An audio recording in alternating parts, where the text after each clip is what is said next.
കോട്ടയം തലയോലപ്പറമ്പിൽ പട്ടാപ്പകൽ വീട് കുത്തിത്തുറന്ന് മോഷണം. 13 പവൻ സ്വർണവും 11,000 രൂപയുമാണ് മോഷണം പോയത്.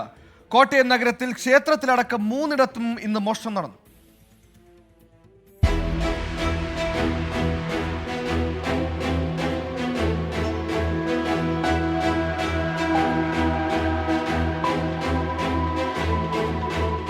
തലയോലപ്പറമ്പ് സ്വദേശിയും സ്കൂൾ ജീവനക്കാരനുമായ മധുവിന്റെ വീട്ടിലാണ് മോഷണം നടന്നത്.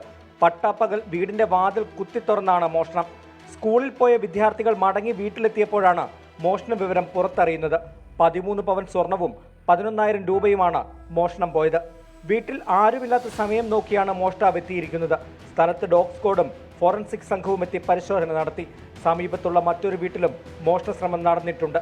അതേസമയം ഇന്നലെ കോട്ടയത്ത് 3ഇടത്തുകൂടി മോഷണം നടന്നു.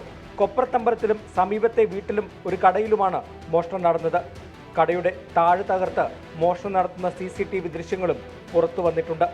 24 കോട്ടയം.